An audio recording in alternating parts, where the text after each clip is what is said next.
Let me set the scene. It's a Sunday afternoon. My mom is in the living room with another relative who is visiting, and my cat, streaming church service. It acts as a background sound as I'm in the kitchen trying to do right by myself and prep food for the week. I was craving a chicken sandwich, so air fried chicken it was. And once I had that cleaned, seasoned, and set to the side, I remember that I had a pomegranate in the fridge. Fruit is a funny thing because I do enjoy it, but I'm the type of person who needs to keep seeing things or it becomes an afterthought. Pomegranate is one of the fruits I dread the most having to prep for. In my experience, you don't know how good the seeds are because it is the type of fruit where it can have all these bruises and imperfections, but still bears the sweetest flavor. It's the type of fruit where you can be as cautious as possible and remove the skin little by little to avoid the mess, or you can take the knife to cut through despite the risk it imposed, and of course, there are moments when you change methods. If you do make the choice to cut through, some of the seeds may burst from your impulsiveness and shoot the juices back onto you, allowing mess to wash over you. It can irritate you, may make you pause and make you think, how bad do I truly want to have this? It's a choice to continue despite the irritation, and you proceed alternating between cutting and peeling. Despite your caution, some seeds may fall away or you get some of the barrier in. However, none of that truly matters because you still get seeds out of the experience.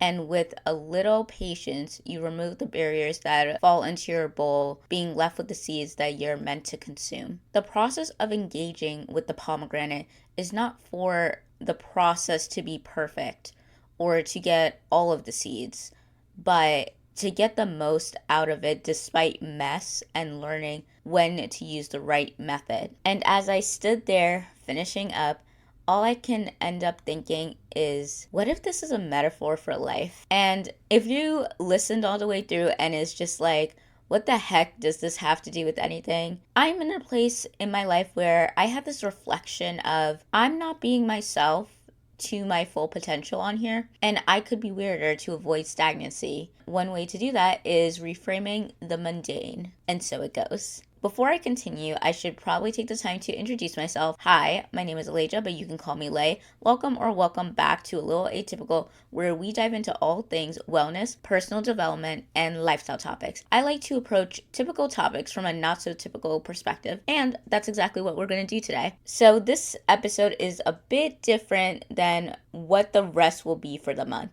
Since it is a reset type episode, this will be a little less research based and more of a breather to do some homekeeping for the podcast, give an overview of what to expect for this month, share any self-care ideas, or just anything I'm looking forward to this month. Starting off, let's talk about what's coming up and some behind the scenes. January was intense for content creation. I challenged myself to produce 7 to 8 episodes, and I managed to hit 7, which honestly felt like a lot. Towards the end of the month, I had a chance to take a breather before diving into February's content by not posting the final week of January.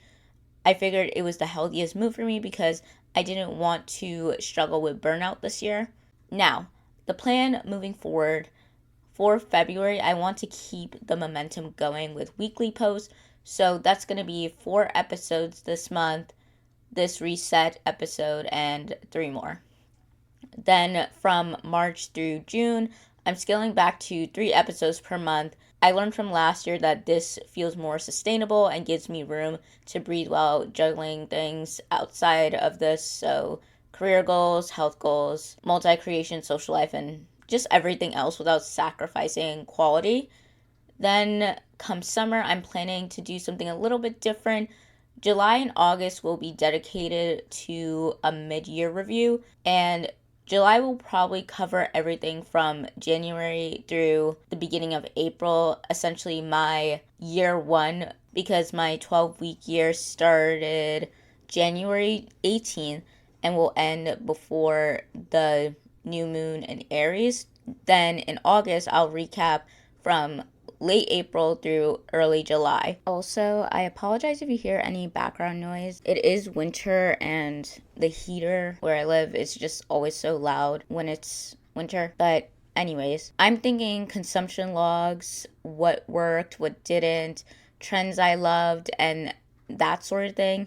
It's still a work in progress, so nothing's set in stone yet. I'll keep giving you micro updates as things develop, but the goal is to create a structure that's sustainable and makes sense for the long haul. Now, I know March typically brings that renewed energy for people chasing their goals, but I'm planning to lean into more of an inspirational vibe during that time.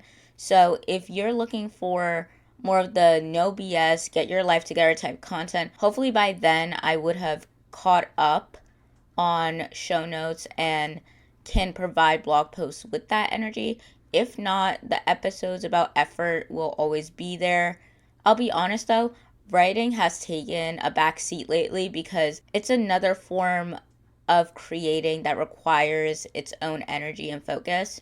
Also, speaking of changes, I want to return to my normal episode length. The last episode I did, or the last two episodes I did, I forgot. The audio raw recording was like an hour long, which took forever to edit. And I just feel like shorter episodes are less overwhelming for everyone, me included. I'm also thinking about adding something new, specifically like reflection questions for each topic. That way, when episodes drop, you'll have like a clear framework to think through the ideas I'm presenting and apply them to your own life. And that's partially why I love reset episodes, because they give me space to talk about the transitions between topics and share what inspired the next subject.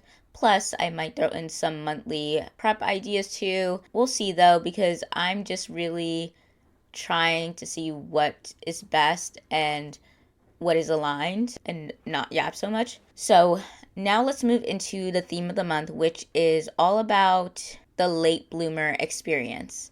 When people hear the term late bloomer, it mostly pertains to dating, and I'll admit two forms of content that greatly inspired this idea was dating related.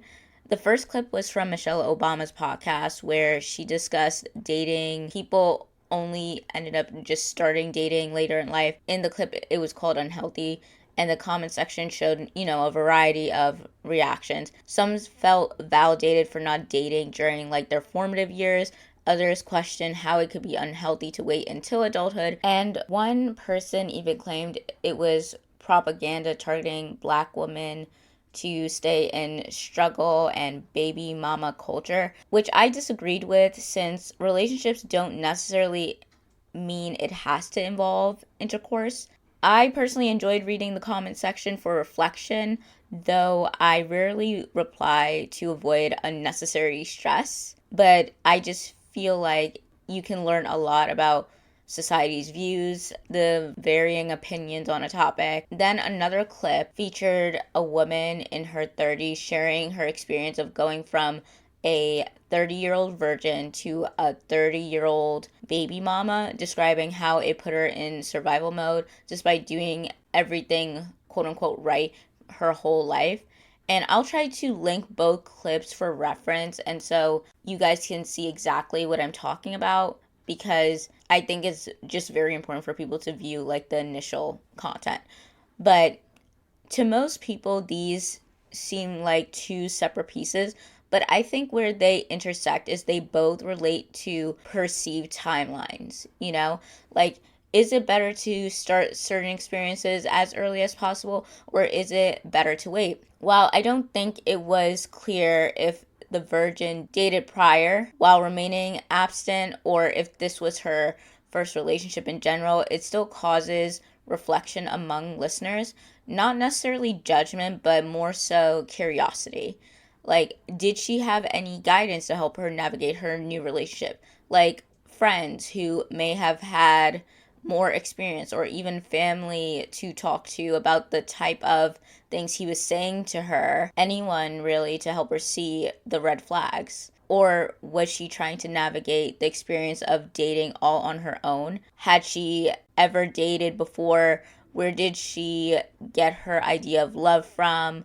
Was it something she saw in her real life, or did she assume how love is represented in media is supposed to be the quote unquote right way? And none of those questions are judgment on her, but more about curiosity and the optics of the situation. Because people always get told to quote unquote choose better, but doing things later in life can also leave you vulnerable sometimes. Respectfully, the only thing that can help is if you take the time to learn from others' experiences and stories, but even those you kind of have to look out for because of bias. And at the same time, it's also like, how do you even know what to search for? Like, a personal example, I didn't know what breadcrumbing was, or even that was a term to look out for.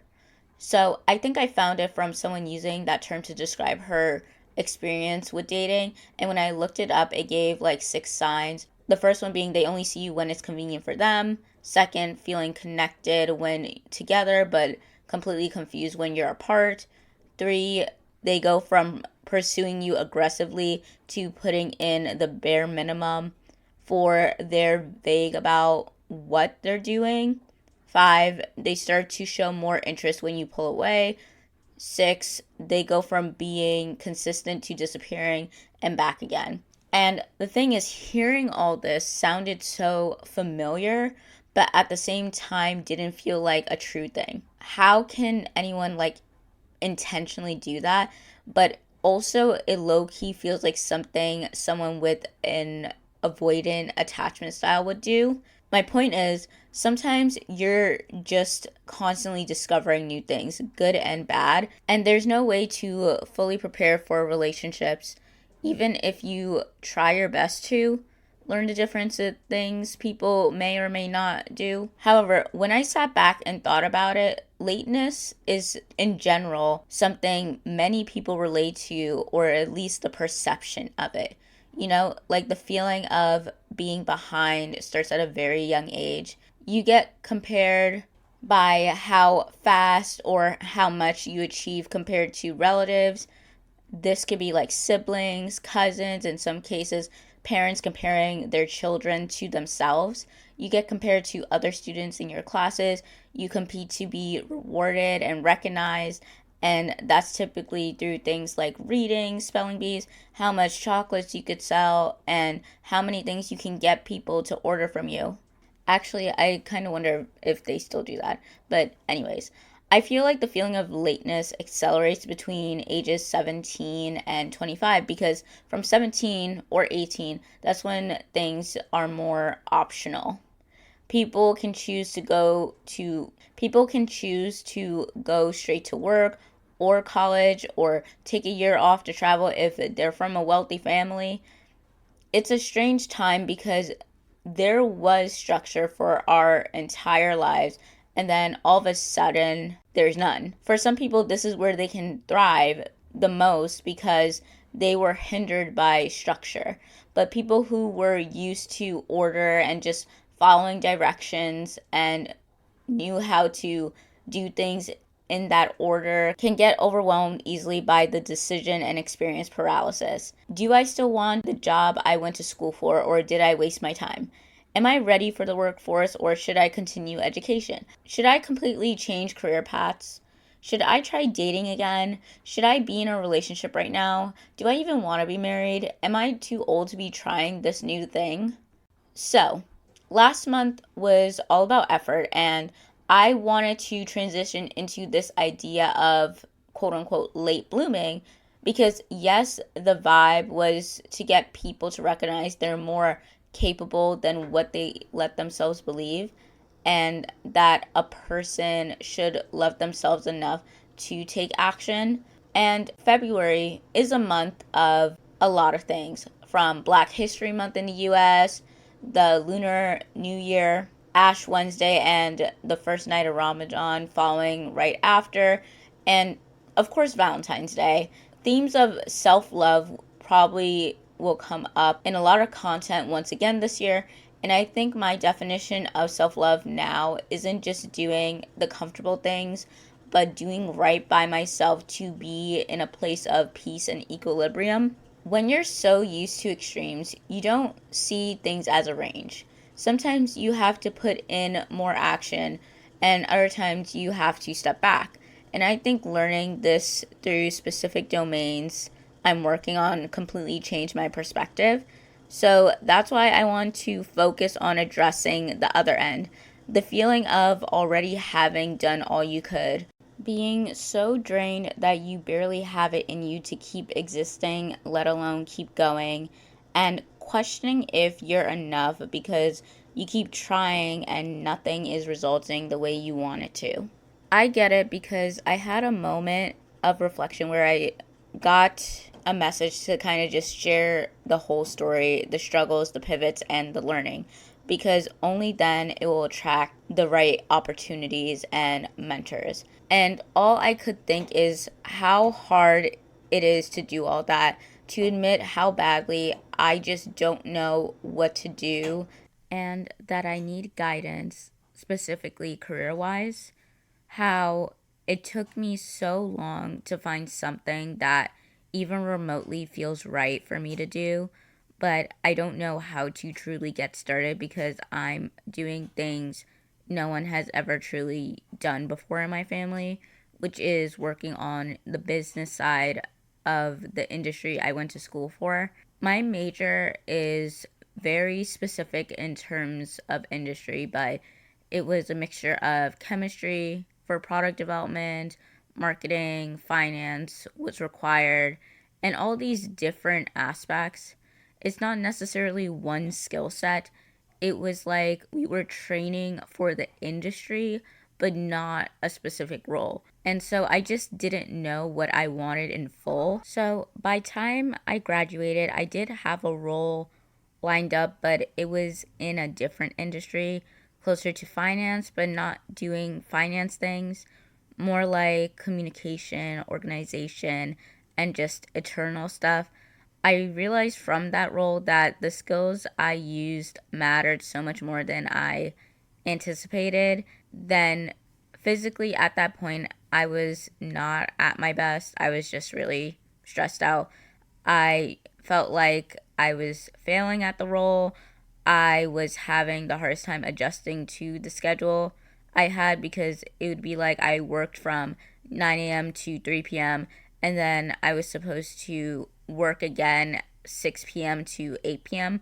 But then with the unpredictability, it would be more like 8 p.m. to 10 p.m., which can work for some people, but for me, I needed more time than that between stopping work and going to sleep because my brain, even if I'm not on my phone or any device, would be mentally spiraling.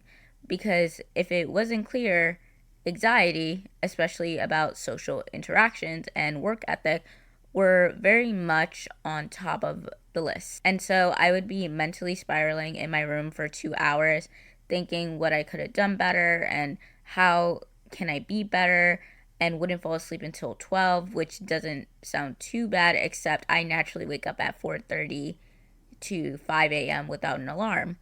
So even if I wanted to sleep in until maybe 7, I couldn't.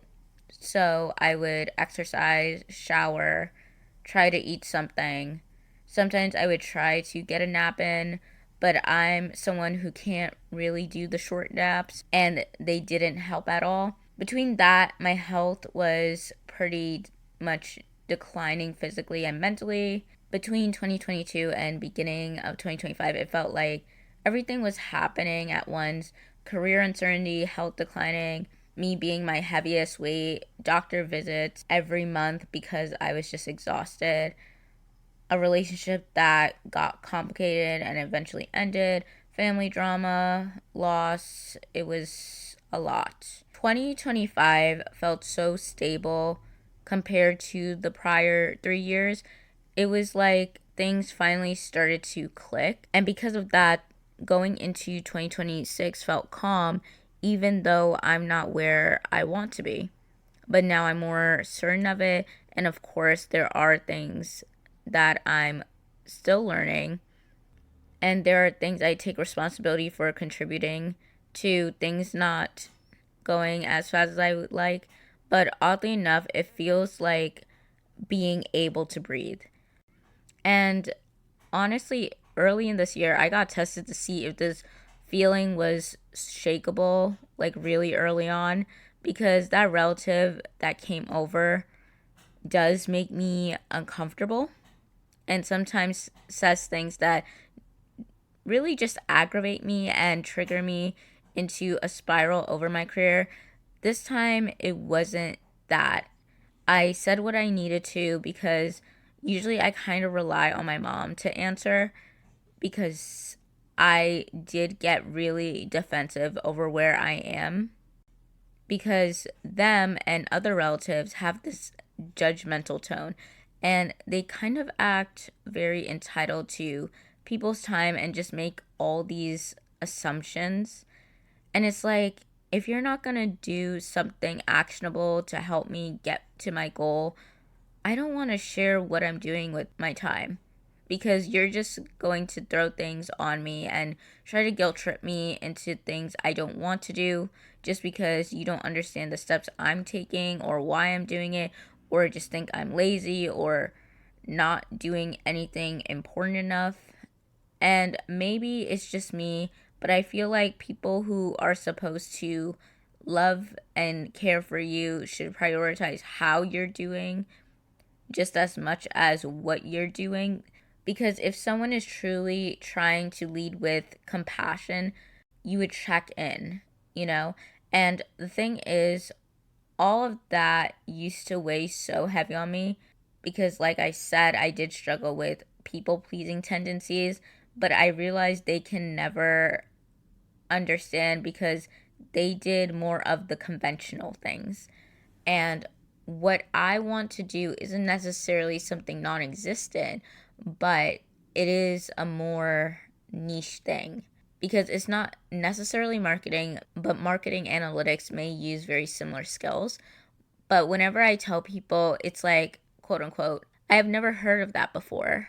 And then I have to explain the type of work I did recently or just show them my portfolio to make it make sense. I'm saying all this because another thing that came up was a message saying sometimes we can only accept guidance when we reached a point where we're willing to admit we need it. And I don't know who needs to hear that, but I definitely did. Career is an area I need help with because not only does the whole networking thing, needing to be in constant communication to create visibility messes me up so bad, but everyone in my life has done a job that has a more clear path. They're more related to health fields, not doctors, and more traditional or support roles in different spheres. I am a person of many interests, and kind of knowing which ones I want my career path to be is difficult. I started with wanting to be a fashion journalist. I still like fashion, but I felt a stronger interest towards marketing and my current field of interest. And I liked the development courses, but I liked the information more than the hands on process. I wasn't completely sure about marketing because I wasn't sure if I wanted to use my creative skills for working for other people. So I figured it out and maybe it will evolve again. But I'm finally okay with being in the messy middle instead of feeling like I'm falling behind. And I also believe exploring more about late blooming and timelines and the feeling of stagnancy will hopefully make it easier for people to practice patience with themselves, that they can figure it out and not let the frustration that they can figure it out and not let the frustration hold them back when they've already started to make an effort in their lives. So, now to shift gears a bit, I wanted to talk about some of the practical things I've been focusing on this month, specifically around self care, since I said all that I needed to about the ideas, the inspiration, and all that, because all of this reflection and internal work needs to be supported by how I'm taking care of myself physically. And for me right now, that means being more intentional about nutrition and starting to incorporate strength training. So to start off, I made a playlist of books I want to read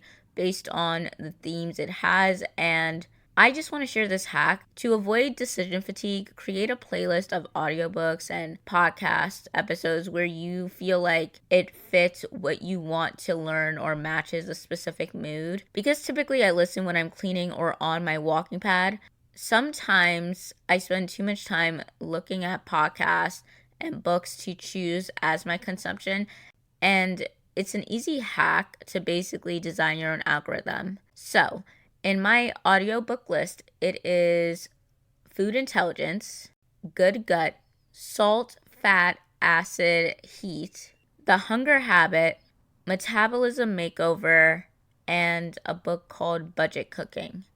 All of these books have above a 4.5-star rating on the app. I don't know how much I'll read because I also have my book club book and the book I'm just reading because it's more my typical form of entertainment. Besides reading, I also been trying to list out things I want to try to make, and I came up with some ideas which I'm super excited to try. So, moving on to meal ideas, I'm experimenting with 4 recipes this month that all share similar ingredients to minimize waste and decision fatigue. So first up is bean stew, and this one I actually recently made. And originally that recipe was from lentils, white beans, tomatoes, chicken broth, these Polish dinner sausages, and I was hoping to have like collard greens or cabbage. But then it ended up being like made from lentils, chickpeas, and then I had like some leftover turkey thing because I didn't use the full pack. So I kind of added that in, tomatoes and tomato paste. I didn't use the chicken broth, basically. I did keep in the Polish dinner sausages. Tiny hummingbird. Inside the tiny hummingbird resides an endless well of energy and positivity. The hummingbird's secret is that it has learned where to gather nectar, and it returns to these sources daily for nourishment and rejuvenation.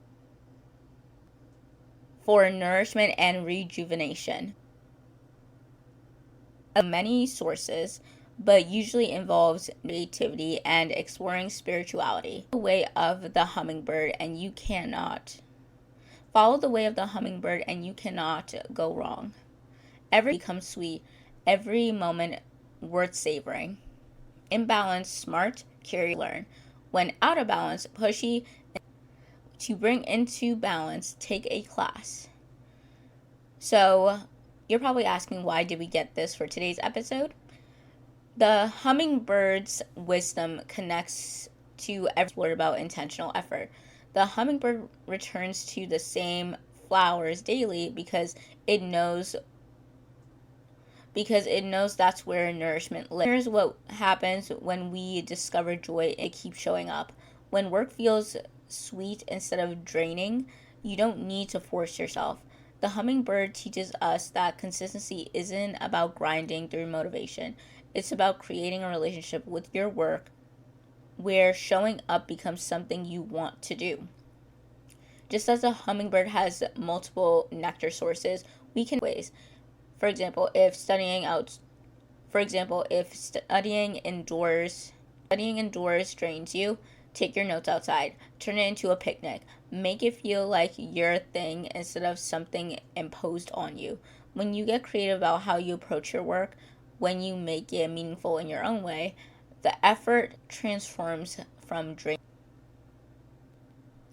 And to cap the last line of life becomes sweet, and every moment worth savoring. This captures the essence. When Madison Beer released these like visualizers, and I only listened to her a few times. I think the main song that I have from her on my playlist is like the song that I think it's her that says like the good and goodbye. I can't remember her name right now, but that was like a song I really liked from her. But I sat down and listened to the ones that she recently posted, and it was really good to a point I'm like, I would be surprised if 2026 doesn't, like, you know how every year there's like a celebrity like breakout, like, oh, it's their time. Like, I felt like in 2024 it was definitely Sabrina Carpenter, and 2025 I felt like it was Zara. And the crazy thing is, Zara has been around since I was a teenager. She was around for years. I mean, technically Sabrina was too. Like, my favorite song before Sabrina's breakout was like Looking at Me. Although I also really did like Sue Me. Yeah, those were my favorite songs before her like breakout, like people being obsessed with her. From Zara, my favorite song was, I mean, I liked Lush Life, but Ain't My Fault. That was top tier for me. Oh, and I also really liked Wow. And I found out later, like, oh, she did a remix, not remix, she did a feature with Sabrina. And I was like, when did that happen? Because I remember Wow, but I always remembered it was just her. But that is crazy. So I think my order was Ain't My Fault was definitely like the top one. And then I think I liked Wow. And then Lush Life. So last Victoria's Secret show, like the one in 2025, I'm pretty sure Madison did perform. So honestly, I would be very surprised if 2026 isn't her breakout year, but we will see. But anyways, here are the questions to reflect on this month. I will say it in first person format because these are some questions I basically wrote out to ask myself, and I'm just going to keep it that way. So first up, what would change about my daily life or sense of self if I truly believed that my timeline doesn't need to match anyone else's? How would I move differently through the world? When I compare myself to others who seems quote unquote ahead, what specific fears or beliefs about my worth does that comparison reveal? What would I need to believe about myself to release that comparison? Question 3. If I knew that progress was happening even when I couldn't see it, how would that shift the pressure I put on myself? What small invisible shifts have I already made that I might be overlooking? Question 4. What does quote unquote stagnancy actually feel like? Is it possible that what feels like stagnation is actually a necessary period of integration, rest, or redirection? Who decided the timeline I'm measuring myself against, and do I actually agree with it? If I could design my own definition of quote unquote on time, what would that look like? What does it mean to show myself patience right now? What does patience look like in action? Not as passivity, but as active trust in my process. If I remove the pressure of needing to arrive at a destination, what would I allow myself to explore, try, or enjoy in this moment? What becomes possible when I'm not rushing? Last question. What is one area where I've already bloomed later than expected? And what did that teach me about my capacity to grow in my own time? How can I carry that lesson into the uncertainty I'm facing now? That wraps up today's episode. Thank you so much for listening. I don't have any real updates, truthfully. I'm guess besides being very locked into the goals I've written for my first round of goals this year. I am prioritizing connection, career, self-education the most, but there isn't too much to say because we are really just trying to change mindsets for the actions I have to take and taking on more behavioral changes. I know I'm being pretty vague at the moment because I'm really just being present with the ways I'm changing, and it is actually hard to say because I just feel so at ease in the process that I'm trying to comprehend everything because it's just so new. And since this is a reset episode, I am pulling from the self-care oracle deck to see what we should focus on this month. And 2 cards that came out were 4, Be Still, and 6, Build Strength. I felt like getting 6 was so funny because I resonated so much with the strength card.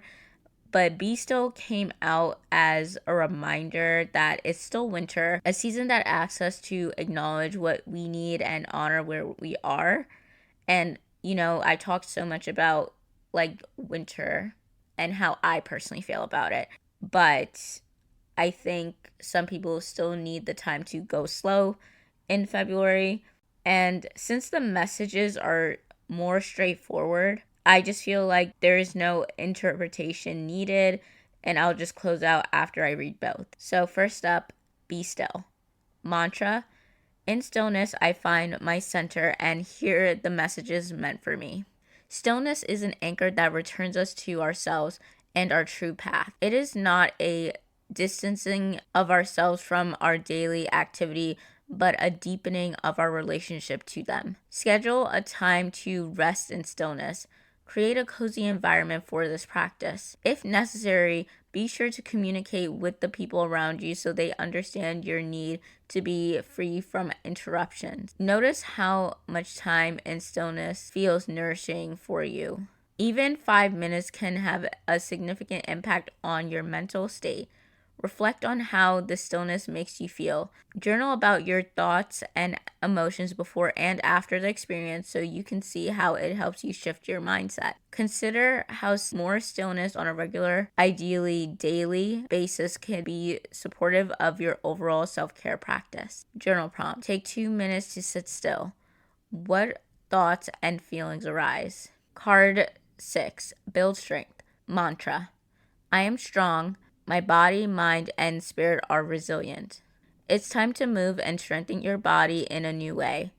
Consider a new fitness class or exercise video, a session with a personal trainer, or any other creative strength building ideas that come to mind. Remember to not get so caught up in your physical appearance. Strength can manifest in the body in many different ways. To maintain focus, think of a goal you'd like to accomplish that requires some additional strength, like hiking a steep trail or running a certain distance. Focus on the outcome you wish to obtain instead of how you want your body to look.